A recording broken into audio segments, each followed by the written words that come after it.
Hello, welcome. Thanks for joining me. We have a lot of material to cover in light of tragic and recent events, which we'll discuss, namely the assassination of Charlie Kirk.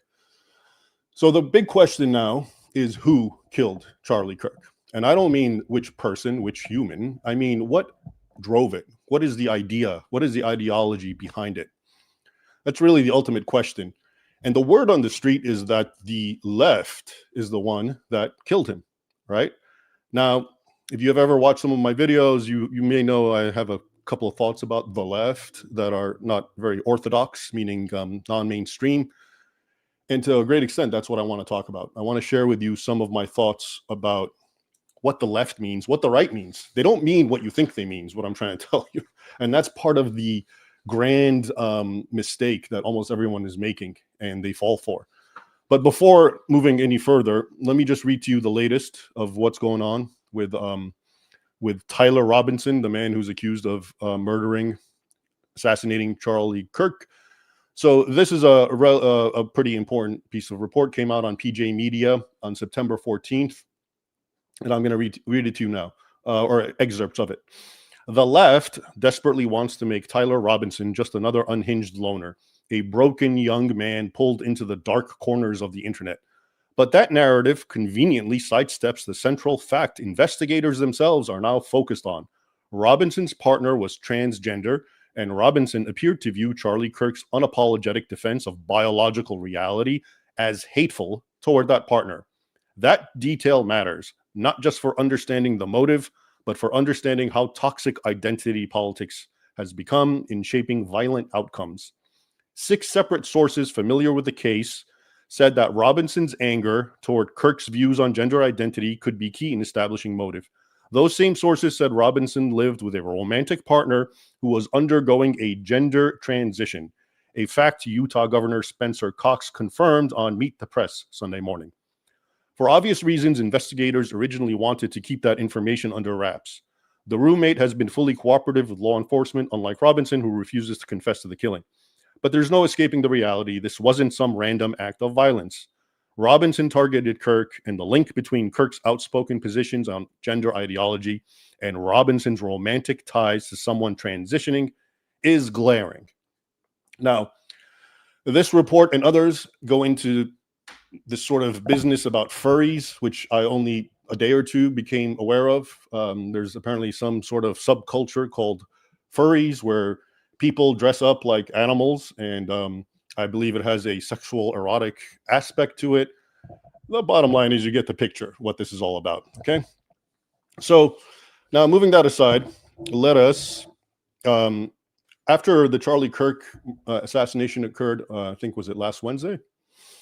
A lot of people here on YouTube, in fact, made comments and were referenced an older video I did. And they said it was very prophetic, it was very applicable, it was very prescient, it really hit the nail on the head, to which I'm grateful that they thought that. But on watching it, I agreed. I thought, yeah, you know what? I was basically summarizing what we're dealing with now. And to that end, I'm going to play it, a shortened version.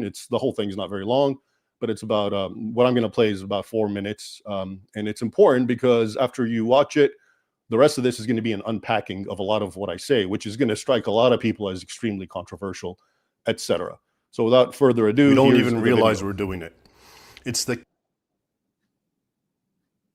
Let's talk about one of the most dangerous habits on our side. Something so subtle, we don't even realize we're doing it. It's the casual, constant use of the term the left. Now, I get it. It feels like convenient shorthand, left versus right, liberals versus conservatives, that old political spectrum we've all been taught to believe in. But here's the thing, that spectrum is a complete lie. It's not just false, it's a trap. It forces us to frame every issue as if we're just choosing between 2 flavors of opinion. As if truth and falsehood, order and chaos, good and evil are just personal preferences. And that's exactly how the madness spreads. By calling it the left, we make it sound like it's just a different viewpoint. Legitimate, respectable, maybe even worth considering. It's not. It's wrong. It's insane.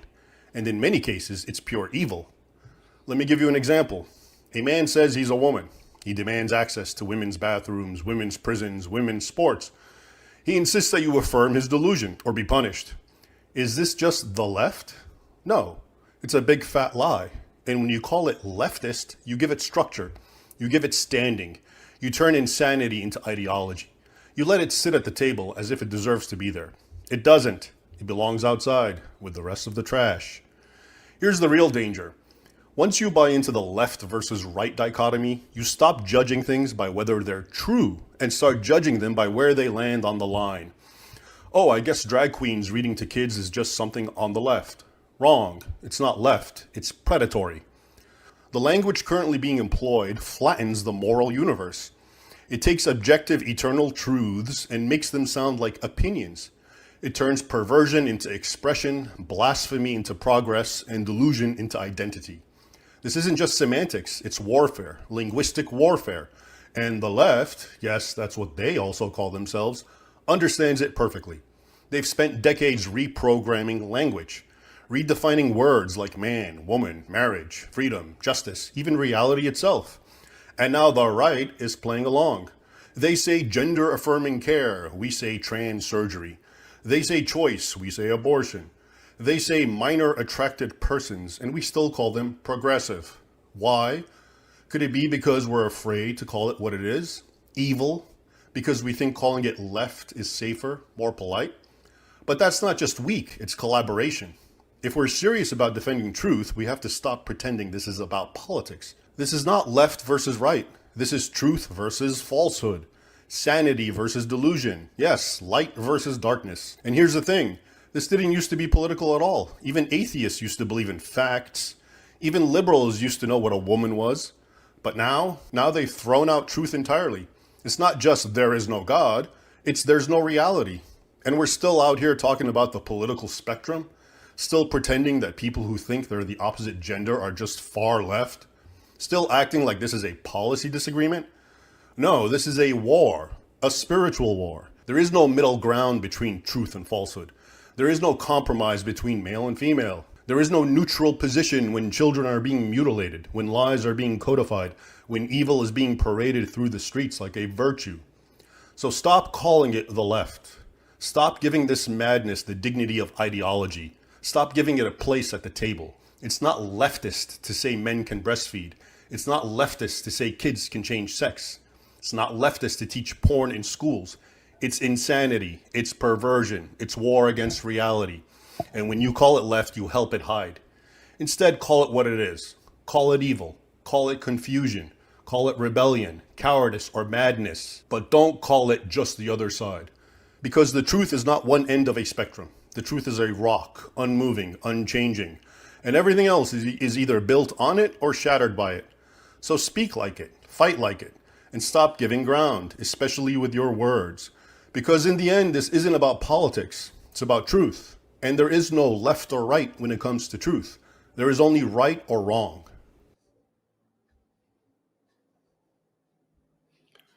All right. Thanks, Dose. I have Dose in the background helping me out here. All right. There it is. I think we can wrap it up. Any questions? Actually, I will be taking super chats and possibly other questions towards the end. But so, yeah, that is my point. And as you can see, that's very much different than what is being paraded nowadays as to what left and right means, including by the right. This is actually what irks me. It's not that the left call themselves the left. It's that the right calls them the left. All right. So let me unpack a little bit of what I just said, give you some more details, a little more concrete examples, and to really underscore how bad this whole situation is. So amongst everyone in America, there seems to be an implicit understanding as to what the left and right mean, okay? Imagine a linear line, right? And you have the middle, and you have my right is this and left is this side, and you have in the middle, right? And what does left mean? What does right mean? Well, what are they left and right of? They're actually left and right of the middle. So what is the middle? If you're talking about, and we increasingly are, we're talking about morality and cultural issues. The middle means sort of like a neutral ground. This is where people who apparently don't have any ideas, they're not for or against anything, are, right? Which is why there's very few people who ever define themselves as in the middle. Okay. And then on the right, you have people who are ideologically conservative, right? No pun. the further you go on the right. And on the left, you have people who are ideologically liberal, right? So this is the idea that I think everyone, whether they've thought it out the way I just explained it or not, that's kind of what operates in everyone's head. And when you do that, and we all do, what happens is, guess what? Everything becomes legitimate. So the first thing you have to understand about this paradigm is it implicitly denies truth. Okay. All right. This paradigm, as I described it to you, as most people, one way or another, kind of agree to it or understand it that way, is inherently anti-truth because it claims that the neutral ground, okay, is the neutral ground, which has no belief. It's actually not neutral. It's nihilistic. Okay. It believes in nothing. Nihilism means nothing, right? And if you can go one way or the other, and they're both equally legitimate, and so they are, that's why they're on the political spectrum, then obviously there's no truths, because the guy who's on the right and the far right believes something that's quite the antithesis of the guy on the left and the far left, right? And who has the truth? Well, obviously there's no truth. That's why they're both allowed, and they can both talk, and they can both debate, right? So that is, I would argue, how people get it, and that's the problem, all right, as I alluded to in that little short video, because trans, that whole thing, man saying I'm a woman, yeah, that's not a political position, right? That is an abnegation of truth and common sense and science and biology, all right? It doesn't belong on a political spectrum. But when you say it's left, you've just validated it. You've just legitimized it. You've said it belongs in the spectrum. It's one of those, it's a debating point. It's something we can argue when it shouldn't be argued, because it's, again, nonsense. It belongs somewhere else. Now, let me give you my understanding of how this political spectrum really works. Okay. The ultra right, right? The people who are called ultra right, those horrible people, they are actually normal people, commonsensical people who want what everyone else in this world outside the West wants, who believe in the same common, traditional things, marriage, morality. They believe in their God, their religion in the West, Christianity, and they want borders, and they want law, and they want order. That is what an ultra-right person really is, okay? And the proof of that is, take a look around the world. Okay, you leave the West, everyone in any country, you want to go into the Muslim world, the Hindu world, East Asia, Sub-Saharan Africa, Latin America, everyone would be considered what we call today ultra-right. Okay, they are proud of their heritage, they're proud of their nation. They want to, you think you're going to go and tell those people to suppress their religion and to accommodate, some minority or whatever, religious minority? You think any of those people would respect that? No. You think you're going to go and tell them to, completely change everything they believe and their traditions and their rules just to, again, to accommodate one? No, they don't do that. So the bottom line is, so-called ultra-right people in the United States, they are just the most commonsensical, normative people that actually would see eye to eye with the rest of the world. Okay. Now, what happens now when you start moving west? I'm sorry, west. Well, yeah, actually, figuratively speaking, true. But when you start moving left of the ultra right, even if you're still within the right, okay, now you start becoming leftist. Now you start leaving truth because you're making accommodations and you're now no longer adhering to truth. And I'm going to talk a little more about what I mean by truth. It's not even necessarily a religious thing. I'm not saying, oh, I have my Bible and it's absolutely true. A lot of the truths that I'm going to talk about are actually based on science and common sense. All right. So keep that in mind, and we'll get into it. And if I forget, you can ask me and we'll talk about it. But in as much as you veer left of the ultra right, yeah, you become infected with this sort of abnegation of truth and subjectivity, which is now anything goes. It's your opinion. Who's to say, this? Who's to say that? So, in my opinion, a moderate Republican or a moderate right-wing person, or even a centrist, of course, they are liberals. Okay, totally, they are complete liberals. Now, the center, the neutral ones, as I mentioned to you, they are the nihilists. Okay, so to be a pure centrist is to be a nihilist. Nihilist comes from the Latin word nihil, means nothing. Okay, and it philosophically means the belief in nothingness, right? Nothing matters. There's no truth. It's the exact opposite of believing in truth. So if you're in the center, you're just a nihilist. You don't necessarily believe in anything. Now, as you go left of the center, now you enter to the true left spectrum. This is where insanity begins. All right. Nihilism gives way to madness, because now you're not just saying, I don't believe in any truth. You are putting falsehoods in place of truisms and believing them and living according to them. And yeah, that leads to a little madness, believe it or not. All right.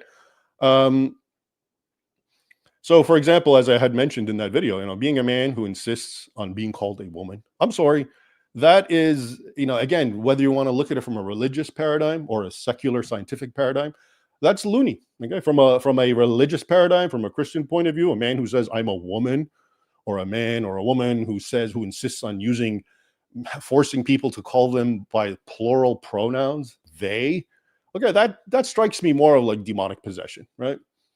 I mean, in the Bible, in the New Testament, who's they? It's Legion. Remember the demon man, the demon possessed man who comes to Christ and he says, what's your name? And he says, I am Legion, for we are many. So if you want me to call you they, and I'm looking at one singular organism standing in front of me, that tells me a lot about you from a religious perspective. But if you want to even address it just from a secular scientific point of view, yeah, you're a man. Okay. Biology says you're a man. All right. So now for you to come and tell me I'm a woman and I need to go play sports with women and I need to use female bathrooms, et cetera, that is not something that should be seen from the ultra right point of view, which is simply the commonsensical, sane point of view, which is that this is not to be debated. This is not to be, accommodated. Okay. This person, again, you want to, from a religious or a secular perspective, either needs a priest or he needs a psychiatrist. Okay. What he doesn't need is validation and having his point of view celebrated and and turned into normalized. Okay. And that's kind of the situation we're in right now. If you look around you, that's what's happening.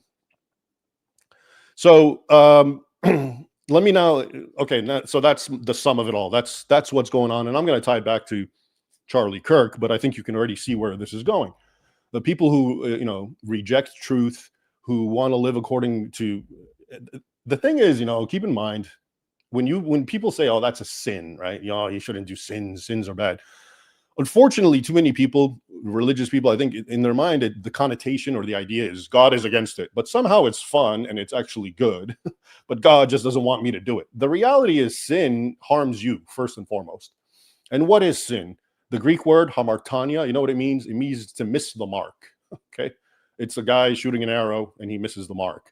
So sin is to veer off what is natural and what is good. And when you do that, you are the first to suffer. Okay. So this is why it grieves me to see all these people. And instead of warning them, instead of talking them back to reason, we pat them on the back and we celebrate them and we tell them to keep it up. That's great. Keep living that lifestyle. And that lifestyle is killing them on the inside. And it's killing us too, as a byproduct. And as we just saw. Okay. So keep that in mind and we'll get into it. But to further underscore what I've been talking about, let's delve into a little U.S. history, which I seldom do. Normally I talk about, Islamic history or crusades and so forth. But to really explain to you what we're talking about here in the United States, left and right, that term is pretty old. I believe it goes to the French Revolution. All right. But it didn't mean what they want you to think it means today, which is that implied spectrum that I told you was just nonsense. It meant something completely different. And more often than not, it was tied to, even in the United States, especially before the 60s, being left or right was about fiscal policy. It was about economics. It was about how much you want the government to interfere in regulating, again, especially economics. So think about it. If you went back, let's say before the 60s, all right, and before the so-called sexual revolution, everyone in this country, Democrat, Republican, liberal, conservative, was what you would call today ultra-right because they were normal people like the other peoples of the world, as I mentioned. Okay, think about that. If you were a Democrat and you were a liberal and you were living in 1950s, okay, the stuff we're talking about, forget about that. Even just normal stuff. Just homosexuality was completely anathema in the 50s. All right, there's videos out there I was watching them on NPR where Californian school officials in the 50s and 60s warned children against homosexuality, which they call a sickness of the mind. And that's in the 50s in California. All right. So something clearly has changed, right? But and it's always going under euphemism. So really, the war on truth, which began in the 60s and the so-called sexual revolution, it always masquerades under a cloak of tolerance, humanism, open-mindedness, enlightenment, freedom. These are all euphemisms that are always used in connection with these new ideas that are just the complete opposite of reality and what people historically, including in the United States, would have ever tolerated or dealt with. Okay. And so, as I was mentioning, in the 60s, right? Even let's put it this way: if you were a Democrat or a liberal in the 1950s, the idea of a regular homosexuality, okay, and let's say man on man, two regular men in suits and ties who don't act crazy or weird and are not furries, okay, and you were a Democrat and liberal in the 50s, that would have been more shocking, okay, more something to be rejected for that liberal Democrat than for the ultra right wing today, how they feel towards the crazy trans stuff. So that's how far we've come along. All right. And again, keep in mind, this wasn't about left and right. This is something new. They've injected this idea. They've made you think that the left, right, which is true, it does exist. Again, you can be liberal, fiscally liberal. You can be conservative, fiscally conservative. These are real paradigms, but they injected all these moral and sexual things into them, implying that that too is part of the spectrum. Not that that is actually fixed at birth and through common sense and through law and order. Okay. And people fell for it.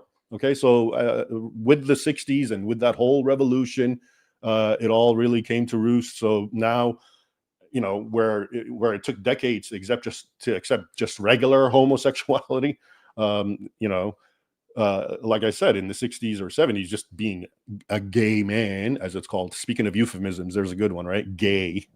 I've always been wondering what, you know, okay, you're a homosexual, I'm a heterosexual. What about that makes you happy and joyous and merry?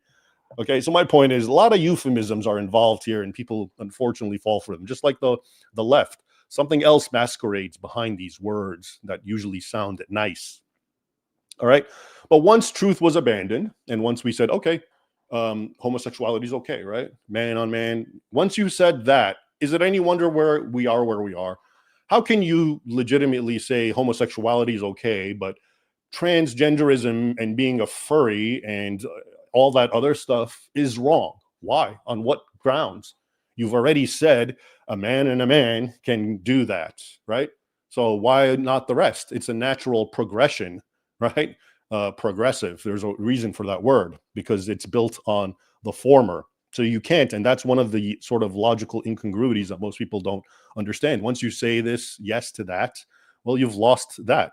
And this reminds me of, if you recall, there was this, which I always thought was kind of ludicrous. I sympathized with them, but they didn't seem to see what this was about. I'm talking about Christians, especially back in the 2000s. And if you recall, there was this big thing about, I don't mind if homosexuals marry civil marriage, but you can't marry in a church. Okay. I'm sorry, but while I sympathize and I agree with you, you've already lost the battle. Once you said civil marriage is okay, but not the church, you just lost the battle. That's actually the bigger issue, really. Okay. I mean, there's all kinds of denominations anyway, so it's not like God actually cares about the state as well, more so, arguably. So that is a perfect example of how conservatives tend to lose sight of the forest for the trees, which happens often and by design, of course. So anyway, you fast forward to where we are decades later. What has been happening? Okay, look at what happens to children in this country. They're born, and who's their teachers? Well, they're real teachers. Okay, a lot of them who are the left. Okay, and the television, right? That's what they grow up on, or I call it television, but you know, now it's social media, it's whatever, the internet. It's just a screen that they look at and get hypnotized by, and all of it represents and advocates and disseminates what we call the left. That is to say, it disseminates and promotes madness and insanity. Okay. And this has been going on decade for decade. So are you really surprised at what's happening? How can any of us really sit back and be surprised at what happened to Charlie Kirk and what happens all the time now? You know, Charlie Kirk is definitely not an aberration. Assassinations, killing someone because you don't like what they say or what they think, et cetera, et cetera. Okay, that's becoming a very common theme, right? Are you really surprised that there's a lot of crazy people in this world that you call the left, and therefore you implicitly legitimize. And I know a lot of you will say, well, to me, the left means evil. The left means crazy. The left means stupid. I get it. I understand what you're saying, but my point is when we use that spectrum, okay, it immediately legitimizes it. Instead of saying, no, this is just sick behavior, I'm not even going to give it a political label. Leftism is a political label, right?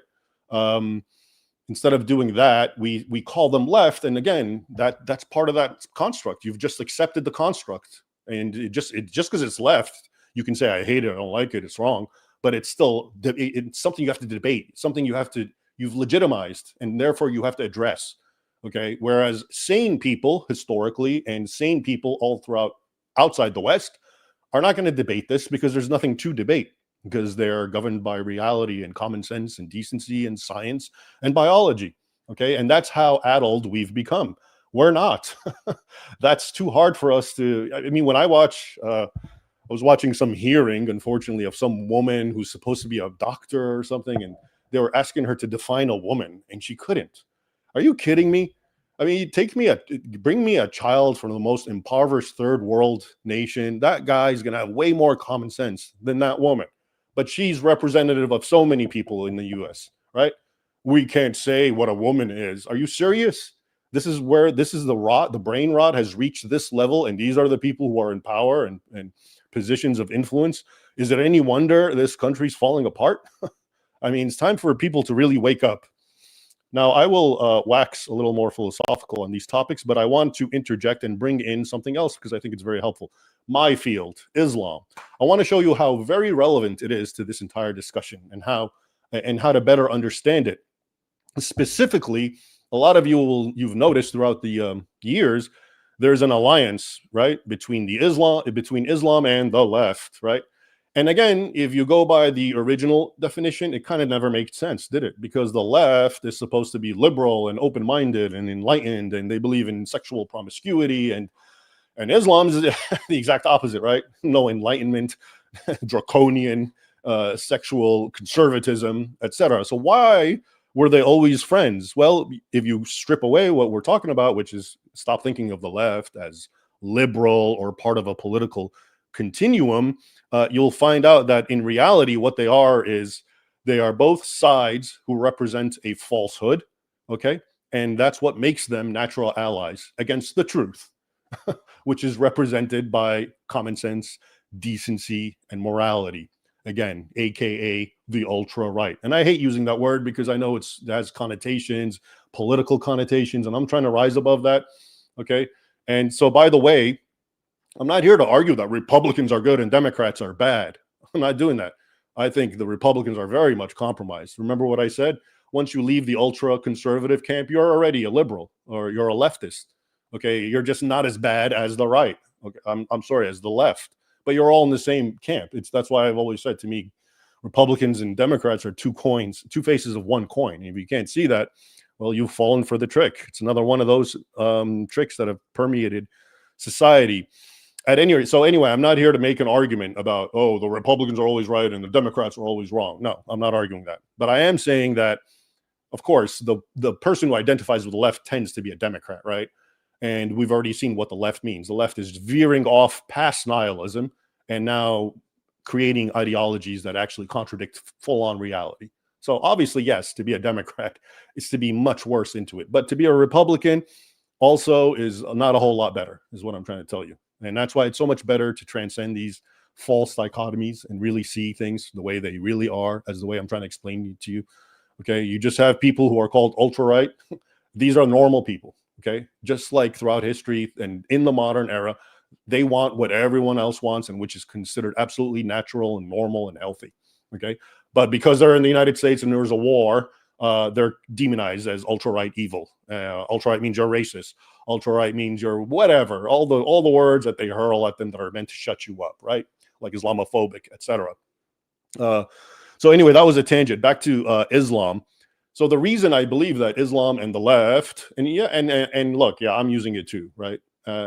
Until such time comes where we can actually coin a more accurate word or words. Yeah, I use it. I tend to use it with quotation marks to say, I'm using it reservedly just to make my point so you understand what I'm saying, which is important. But the reason that the left and Islam are natural allies, they actually hate each other and have nothing but sheer contempt, especially Islam for the left. But they use each other because they're both, they both represent one side of a falsehood, one side of a lie, and they're fighting against truth. All right. So that's why they use it. To its credit, however, I would say Islam is a little better. Islam at least believes in truisms. You're not going to find this gender insanity in the Islamic world. Okay, that's one thing. So to their credit. So my point is, yeah, but of course, Islam is fundamentally false. It's built on a false message. It's built on a God who says women are chattel and you can enslave women and copulate with them because they're the wrong belief, and you can rob and plunder and kill people because they're the wrong belief. Okay, so yeah, there's a problem there too. Okay, and what's interesting is what you'll see, which really the ultimate commonality between the so-called left and Islam is because they're both built on a lie. They both, Islam and the left, are unable to debate and cannot tolerate criticism. Okay, so you just saw what happened to Charlie Kirk. That happened because the trans person or whatever that guy is who's involved in that sort of thing can't defeat a guy like Kirk debating about sexuality. Okay, and it's not because Charlie Kirk is a genius. It's because Charlie Kirk is aligned with the truth. So there's no winning. Okay, now to be sure, both Islamists and leftists are willing to debate as long as they can lie and twist and mangle things and possibly win, and they do amongst our weaker brethren who don't see the reality. But if you take a top-notch lawyer who's representing a falsehood and a top-notch lawyer who's representing the truth, the latter will always win. The guy representing the truth will definitely always win. Okay, so that's why when it comes to debates, both Muslims and leftists do the same thing. All right, and I'll just give you some examples. And then, so before it became common knowledge here in the West, and before you had like these trans people going on killing sprees, and I know this happens a lot. Wasn't there one recently? I think a Catholic church, and they just killed children, and there was others before it. But before that became very common, it was very common for Muslim radicals to go and kill whoever, Christians, infidels, other Muslims who apostatized, because they're not capable of debating. Okay, and I've seen this a lot, and I follow it a lot, especially in Arabic programming, but especially in sub-Saharan Africa. I think in Uganda, because it has sort of a large Muslim population living side by side with Christians. I have come across like every week almost, or every other week, where Muslims rise up and kill an evangelist after a debate.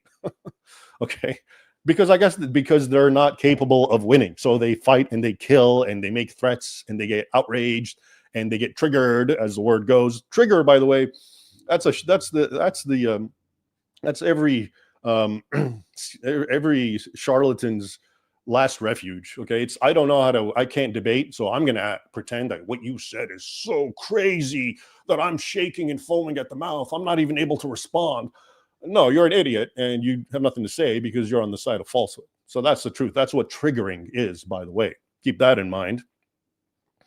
So anyway, the Muslims killing and doing what they've been doing, that's for anyone who goes against them. Yeah, there's a reason for that. Okay, because in debates, if you talk about God, let's say a Christian Muslim debate, and the Christian represents the God of the Bible, of the New Testament specifically, and the Muslim, and then he asks the Muslim, well, your God is all about enslaving women and killing and plundering and conquering and the jizya, right? So if you're a non-Muslim and you're conquered, you're allowed to pay tribute. It's called jizya, and this is it's in the Quran 9:29.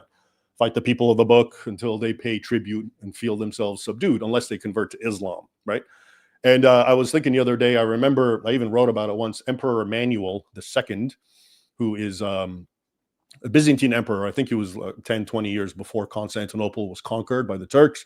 He was at one point, he was a hostage of the Turks because they're already attacking Constantinople at that time. And he would engage in religious debates. And he made a really amazing point that very few people mention now about the jizya. And he said, why would your God, if he's a real God, why would he even allow man to live in sin, which is being an infidel, by paying money. What does your God care about that? It just shows you again, the very human origins of Islam. I don't think God is gonna be happy. Oh well, I'll allow you to live as an infidel, an evildoer, as long as you give me some money. So this is my point. My point is, in Islam, just as in the left, there's a lot of leaky holes that are easily exposed. And so rather than debate, rather than protect their religion verbally in a debate, they go on killing sprees and they get violent. Blasphemers, apostates, anyone who says anything that bothers anyone. Okay, and indeed, to really underscore this, on the very same day that Charlie Kirk was killed, an Iraqi Christian man in France was stabbed in the neck and killed by Muslims. Let me read to you quickly the report. It's a very quick summary. Ashur Sarneya, a 45-year-old Assyrian Christian from Iraq who used a wheelchair, he was handicapped, was stabbed to death outside his apartment in Lyon, France, on the evening of September 10, when Charlie Kirk was bled out of his neck. While live streaming a video about his faith on TikTok, the Assyrian Christian was killed. Sarnia had fled Iraq in 2014 to escape Islamic persecution and had lived quietly with his sister for over a decade. Witnesses reported that the attacker appeared to be waiting for him and struck him in the neck before fleeing. Emergency services were unable to revive him. Sarnia was known for sharing Christian messages in Arabic online and had previously reported being harassed and attacked by Muslim users. His sister stated that, quote, he had no enemies, no problems with anyone. Just like Charlie Kirk, except for a few lunatics, right? Who are not quite as few as we'd like to think. That's the problem. So there you have it. There's the left and there's Islam. The two groups that you can begin to imagine how they're in the same bed. Well, they're in the same bed because they both can't tolerate criticism. They both can't handle debates because they're both on the wrong side and they are representing falsehoods vis-a-vis truth. Okay. And this now, to really bring it home, this issue of debates and, again, to show you how multi-tentacled all this is and how it manifests itself in ways that you would think are not, relevant to the particular case at hand. A guy like me who talks about Islam and writes about Islam, I have been the brunt of these sorts of attacks to silence me and to censor me for a long, long time. Okay. I've been involved in this since 2005, 20 years. And, I'm going to show you some of the reports, but one of the most famous, actually, to give you an example of how bad the inability to actually to debate, okay, amongst Muslims, amongst leftists, how it is. Back in 2018, the U.S. Army War College invited me to give a lecture about my book, Sword and Scimitar, the subtitle 14 Centuries of War Between Islam and the West. I was invited and they were looking forward to it. Apparently one of their higher ups read it, loved it, and just wanted me to come and talk about it. Everything was fine. Everything was set. And everything was finalized like months ahead. But then when the date came, like 3 days earlier, they wrote to me an email saying, "Oh, we have to cancel." And long story short, I found out that CARE, okay, the Council on American Islamic Relations, and a number of so-called leftist groups that are allied with CARE were just attacking the War College for inviting me in the first place. Okay, as we do that, I'm gonna put up. Those can help me put up some. Not that one. That's an old one. That's from 2011. But the War College ones. This goes on for a while. So anyway, in 2018, after that happened, and CARE did what they did, and they actually rescinded the invitation to me. And but what was it about? All I was going to do was talk about history. Okay, so think about that. I was going to summarize history, and I was invited to do that. And CARE and all them, I have their letters and all their attacks and all their screeds.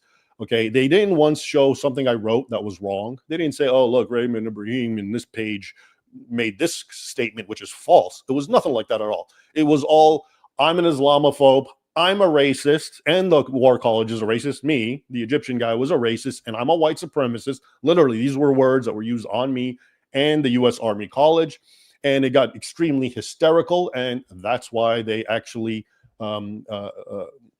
That's why the War College disinvited me after going out of the way to invite me. Now, what happened is, it was funny. This was actually a good news kind of thing, because what happened after that is the word got out, and a lot of people found out, and a lot of people came in my defense. Among them, there's there was the National Association of Scholars, and these are a bunch of academics, and they drafted a letter which was sent to Donald Trump. He was president at the time, and it has something like 500-600. You can probably find it there, Dose, 500-600 signatures by academics. So that's actually, that was comforting, and a reminder that not all of academia is compromised. But they basically said, this is about free speech. This is a guy talking about history, and you can't just and keep in mind, this is the War College. This is supposed to be a pretty pretty tough, military-minded, no-nonsense institution, and it did that. So you can imagine your average college, how they respond. And also, I had 10 Republican congressmen. I met with various of them, and they signed a letter and sent it, a very angry letter, to the War College. Okay. And long story short, the War College reinvited me back.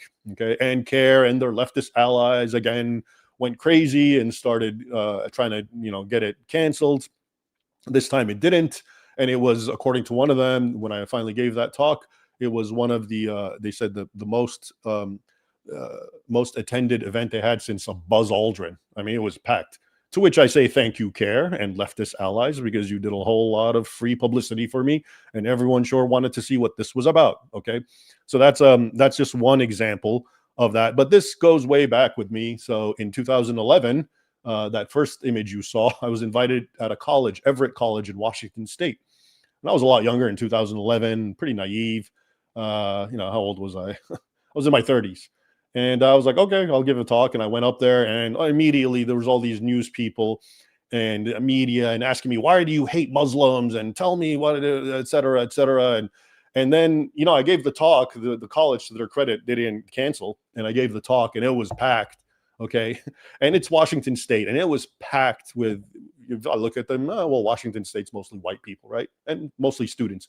But there was 2 Muslims there, one woman dressed in a hijab or a full-on black burqa, okay, and one Muslim man. And if you can see right there what you're seeing, there's the Muslim man, and if you scroll down, you'll see the woman in the burqa.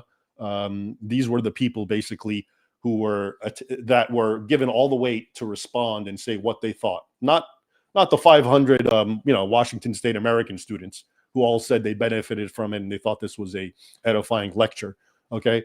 And the whole thing again was that college was racist. I'm evil. So my point in telling you all this once again is there's truth and there's falsehood. Okay. And those who align with falsehood are not able to debate. They can't, because they will be exposed. Okay. So this is why they create words to shut you down. Islamophobe as one of them, racist as another. Okay. Xenophobe, ultra right. Okay. So now the word that I think actually captures normalcy best is a stigma. You don't want to be part of that. Okay. And it's both Muslims and it's both leftists, and it's other, there's other groups that we can get into, but these are the 2 that we're talking about today. The left, obviously, because they're in the news again for their murderous behavior, and Islam because, well, that's kind of my field. And I'm trying to show you and connect the dots between all of these. Okay. So I'm going to close it now, and we'll take some super chats, possibly comments if there's time. But so in closing, all right, what I suggest is, for clarity's sake, you move away from this left-right paradigm. You still have to talk about it. You still have to use it. It's part of the political dimension. But you need to understand, is this thing that we're debating really belong on a political spectrum? Is it really something open to debate? Or is this a truism? And by actually allowing myself to put it on that spectrum, I've just basically abnegated the truth and said, no, it's not a truism. Because if it's a truism, it does not belong on any political spectrum. It's not something you should be debating. Okay. And I'm giving you the most obvious example I've been talking about, of course, is the whole, man saying I'm a woman. Okay. That's this person. Again, you either need a priest or a physician, a psychiatrist. That's it. And anything more than that is you're enabling this person. You're really hurting this person because they need help. They really need help. But instead, you're patting them on the back. You're telling them we need to celebrate this, and we have a whole month celebrating it just for this kind of behavior, when they actually should be kind of helped in another way. And worst of all, you're letting it permeate society. Okay. So what we're seeing right now, the guy that killed Charlie Kirk, and again, like I told you, this is the tip of the iceberg. We know this story because Charlie Kirk was a famous, important man. Okay. It could have been a no-name who was shot by some lefty maniac, and you probably wouldn't have heard about it. Okay. It just wouldn't even make the news. So this sort of thing is going on. These people who, this unchecked evil and insanity. Okay. Again, you want to look at it from a religious point of view, it's evil. You want to look at it from a secular point of view, it's insanity. But it's allowed to proliferate and to masquerade under the guise of a different opinion. Okay. That's what killed Charlie Kirk. That's what's killing a lot of people. That's what's not going away. That's what's destroying the West. Okay. And sane people, on the ultra right, are starting to find out we're really surrounded by this sort of insanity, a lot more than you think. We all saw all these people celebrating the death of the murder of Charlie Kirk. But guess what? For every one of the guy or gal who made a video boasting about this, there's probably millions who feel the same way, but they're not stupid enough to actually go on record and expose themselves, right? So that's definitely a big thing to keep in mind. This is going on. It's not going to leave. It's not going to go anywhere. It's all around us. And those celebrating and exposing themselves are just the tip of the iceberg, okay? Because, the final thing I'm going to tell you is the same exact elements that since the 60s have been preaching about tolerance for themselves and their ways and whatever about them, okay, which goes against nature, goes against reality, goes against God, goes against biology, okay? All those people and those elements who've been asking for this, and they they rely on your goodness, okay? Oh, come on, just let me be tolerant of my ways, right? I'm telling you now, those elements, if and when they are in total power, don't expect any tolerance from them, okay? Once these elements are in complete control, it's going to get pretty bad, okay? Think Charlie Kirk, but on an exponential level, all right? Because for them, tolerance and all these nice, fluffy, euphemistic words that they have used is just a vehicle. It's a means to an end, okay? And the end is to validate themselves, legitimize themselves, and get the power they need. And once it is uncontested, you're vermin, okay? We're not going to give you tolerance, all right? Keep that in mind, because that is, if you want to talk about truisms, that's one of the greatest right now. All right. I've had enough. So let's take some super chats. I hope that was edifying for you. All right.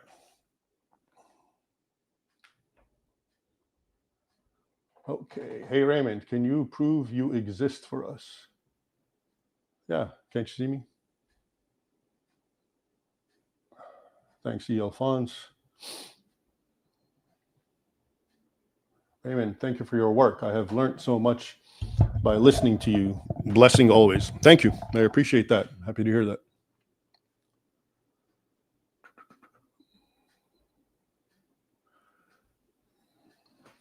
Pray to God your channel gets massive. Yeah, that'd be nice. Okay. As a war historian, the war starts before the battle with propaganda and lies and even implanted beliefs. Are you seeing this? Are you seeing this now upon us? Well, yeah, that's what I've been talking about. I've been seeing this for decades. Yeah, it's an ideological war. It's a war of subversion. This is what's going on. You subvert people's brains and make them destroy themselves. You want to destroy the West, you go into the people's, look, historically, if you want to defeat a people, you go and beat them physically through war. Okay. So Islam and the West and what I write about, Islam had to go through violence and force. No one was going to open their door, and they had to fight and kill and win or get beaten, which it often did, both. Okay. Another way, if you're not physically strong, is by subverting. If you can't outnumber your enemy, or you can't beat them militarily, well, then you have to beat them internally, right? And that means you subvert their mind and get them to enable whatever it is you want, or to basically kill and destroy themselves. And so that's why when I tell you what I'm telling you about the 60s and all these lies, the sexual revolution, which was always presented under euphemisms. These are good things. This is what we should embrace. What are you, a bigot? Don't you want to be enlightened and elevated? Don't you want to be progressive? Okay, that was the lie. That was the vehicle to make your unsuspecting person fall for it. Okay, but all of those were subversive and meant to actually create insanity. Look around us. I never thought I'd live to see a day where we're seriously talking about men and women saying we are the opposite sex. And worse, you're the bad guy if you actually if you don't employ the lie and lie along with me. That is, you want to talk about subversion. That's what's been going on. So this is a self-destruction from the inside. Okay, that's it. And people need to see this. None of these ideas are good. None of these ideas make people happy. The people who are on the left are miserable. They don't know that. They can't understand it. And they go further in the left thinking that's going to make them happy. This is what I meant about sin. The rules, the divine law, the natural order, following that is what makes you a happy, fulfilled person.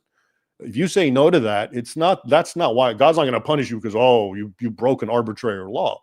No, you broke a very important law. Now you're in hell based on your own experience, based on you rejecting and failing to align yourself with the truth.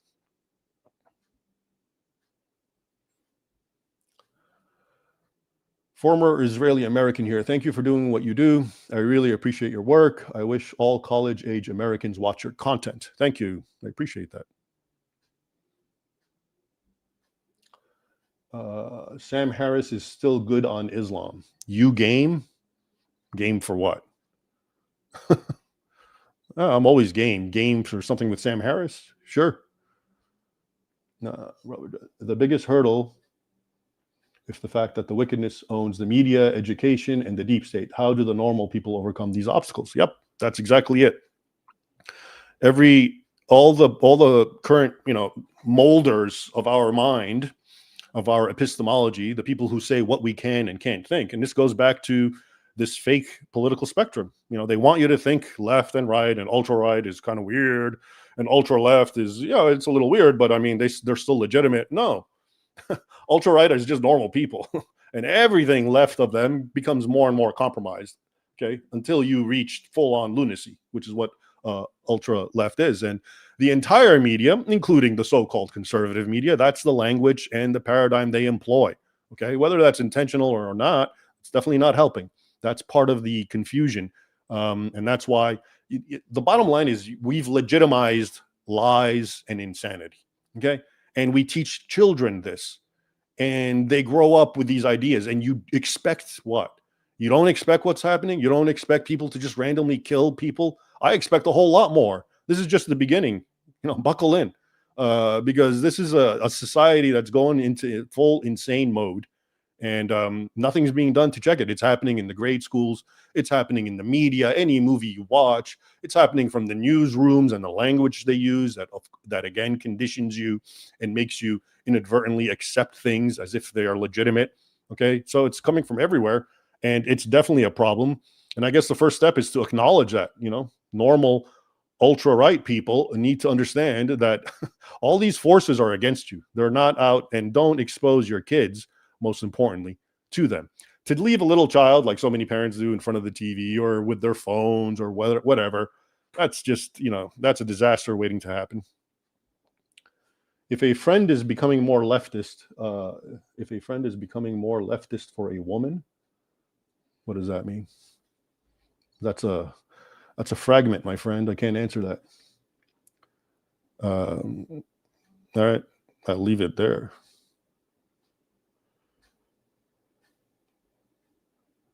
All right. Okay, we just saw that.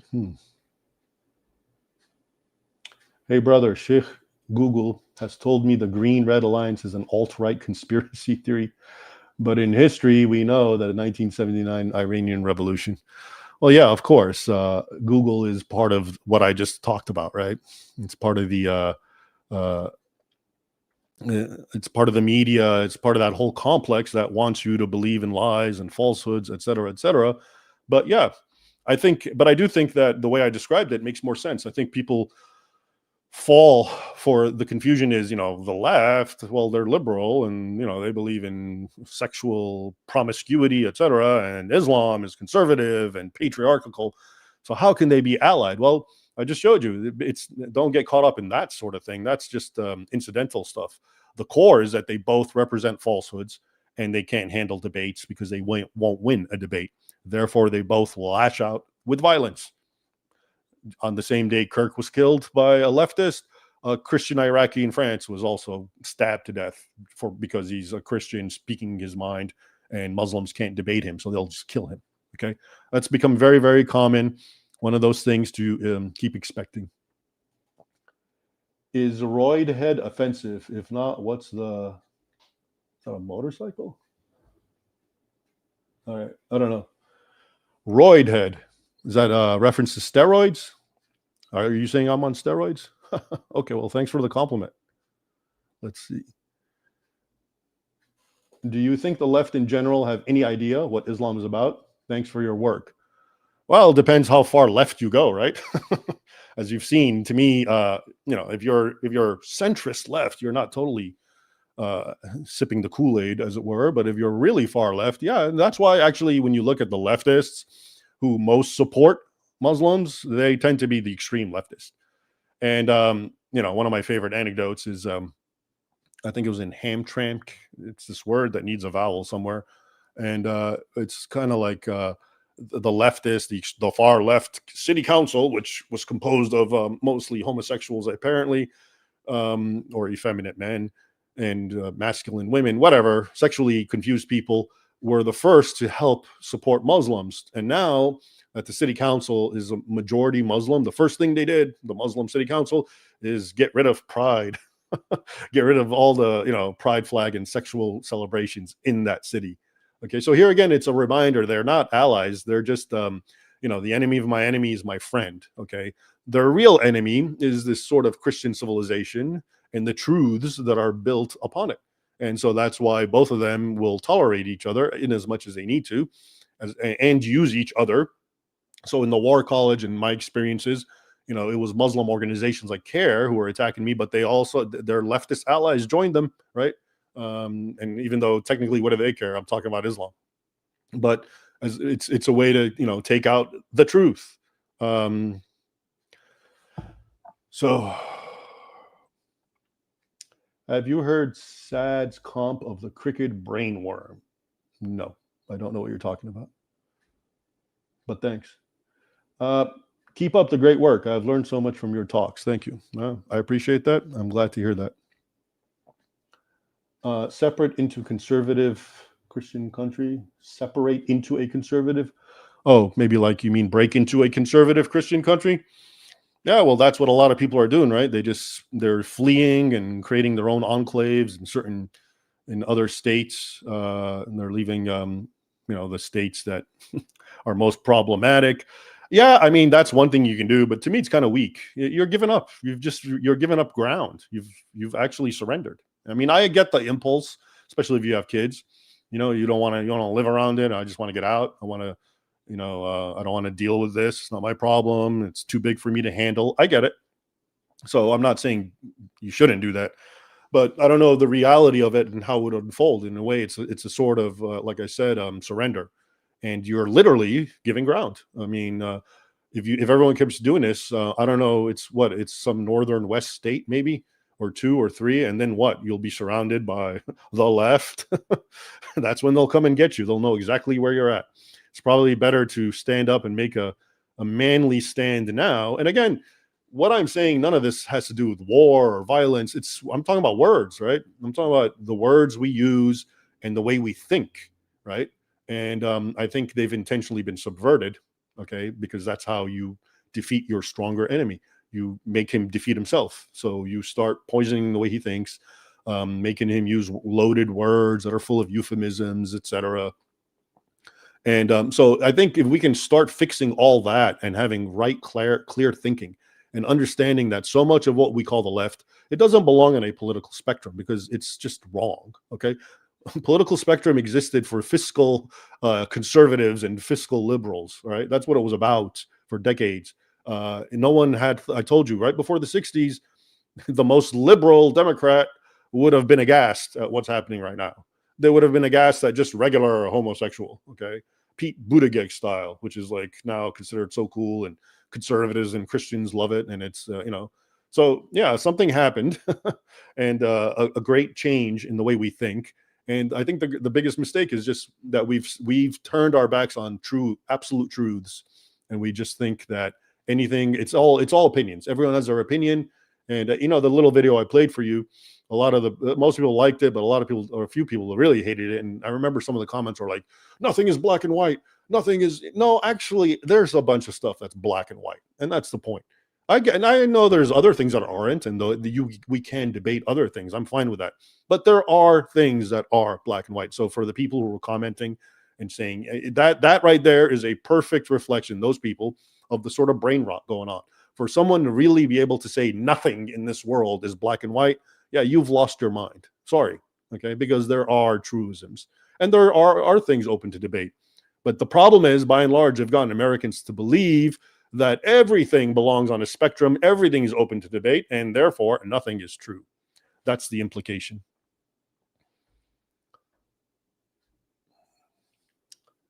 Regular gay people only want to live their lives. You can disagree with them and leave them be. Trans people, on the other hand, require you to participate in their delusional nonsense. Not the same. Yeah, I disagree. Okay. First of all, my view is, yeah, if you want to live your life, I'm not here to say that if you're gay, I want to break into your house and stop what you're doing. I don't care. I believe in a sort of like, my whole thing with the and I'm not going to use the word gay because I'm going to use homosexual. I'm not one for euphemisms. My whole thing is, don't push it on me. Don't push it on society. Don't push it on children. All right. If you're homosexual and yeah, you can have equal rights. You can live your life. You can do what you do. But I'm talking about the normalization of this. There's no need for that. You don't have to keep putting this in everyone's. So many of young people who think they're gay, it's because they've been indoctrinated into thinking they're gay. Had they never heard of that word or that lifestyle, they never would have even occurred to them. All right. So they are actually manufactured to become that. That's what I'm talking about. Okay. But the link between being a regular homosexual and a trans is, again, when you say homosexuality is okay, what have you just said? You've just said no to nature, because last I saw, penis kind of enters the vagina and life comes out of it. That's kind of how it's designed. I don't think it was made to enter into an anus, okay, and oftentimes lead to disease. So yeah, in and of itself, it's inherently goes against nature, right? And I don't want to hear about, oh, but there's animals that do this or whatever, okay? And once you say it is perfectly legitimate, it's just like heterosexuality, you've said there's no truth. And once you say that, then of course all the trans things has to fall in play. That's what I was saying. Once you open the door to that, and it may seem innocuous enough, it's just homosexuality. Okay, well, you've on what grounds can you now say that being a furry is wrong? Why? I'm a man who believes I should be copulating with men. Okay, well, I'm a man who believes I'm a woman. I'm a man who believes I'm a furry. What's the difference?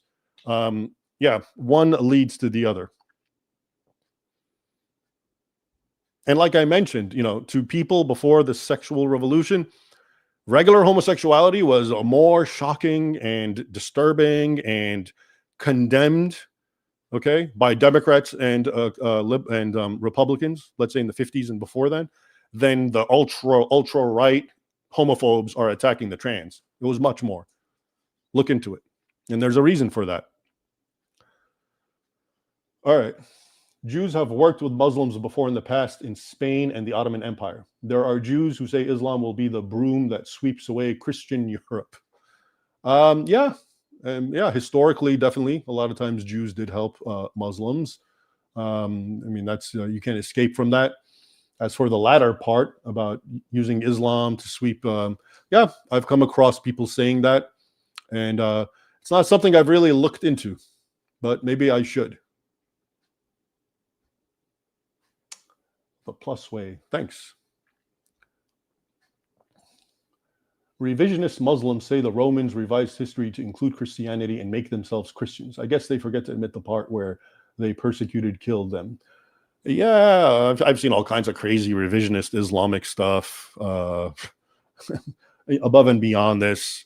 See, again, this is the problem. The people who are on the wrong side of history have to fabricate history. Okay, so that's why, for the longest time, my work with the Islam and history is to offer the corrective, bring it back to what it really was. And I also believe in the West, the way history is presented.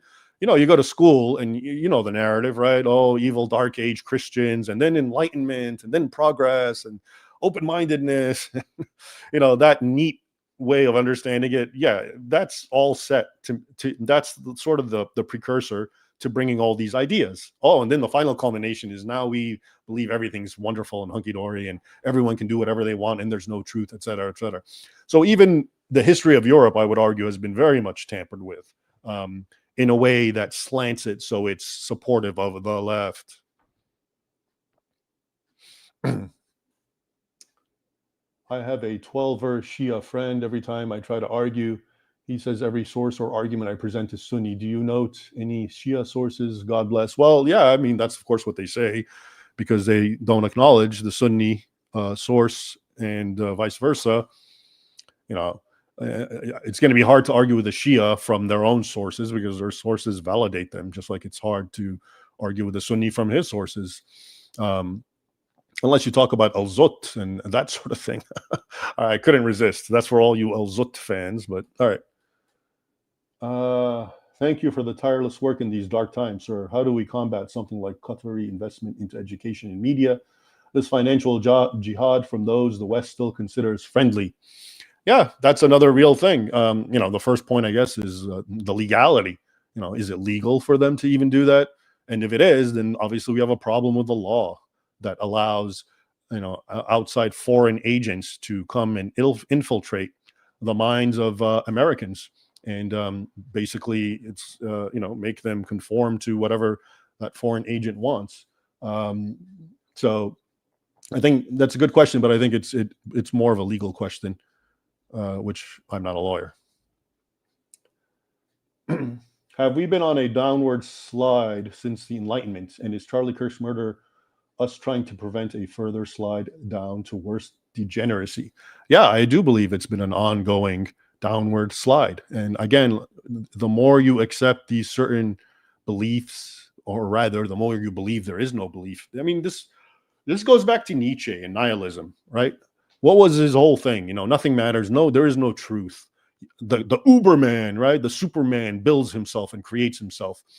The funny thing is, most of these people who are nihilists, they're not Ubermen. They're quite the mediocrities and they're misfits. Okay, so that's not even what Nietzsche had in mind, I don't think. But these are just people who are so confused because of what we've allowed society to teach in school and through the media and so forth. So it's been a downward spiral, and it's getting worse and worse. Like I said, if I always talk about the boiling frog analogy. I think it's very, very important. And it really describes America. So think back what I was telling you, which is this is just a historical fact. And I can even maybe I'll put up links in the description to this video.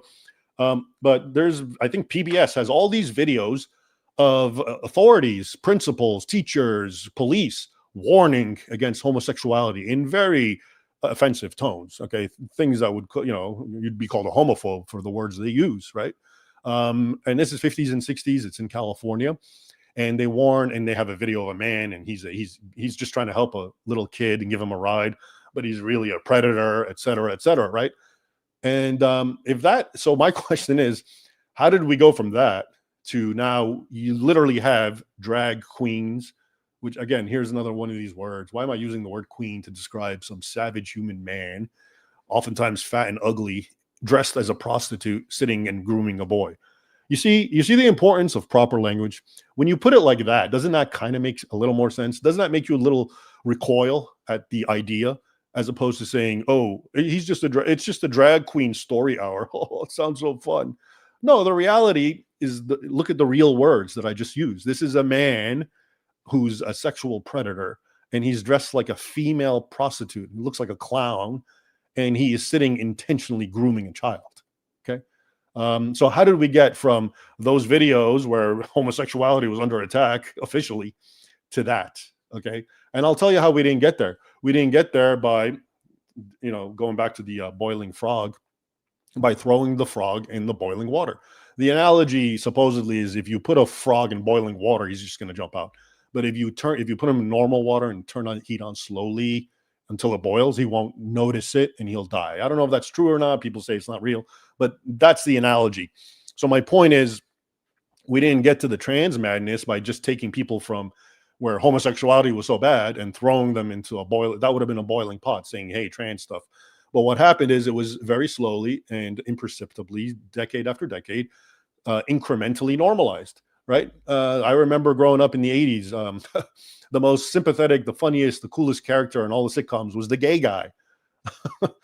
Jack Tripper. He wasn't gay, but they made sure that he would act gay. Three's Company, right? He was a likable guy, and he'd act gay. And in order for the old fogies, the old-fashioned people you don't want to be like, Mr. Roper and and Mr. Furley, so they can allow him to live, right? He had to act gay, and he was funny, but he was cool with it, with being gay.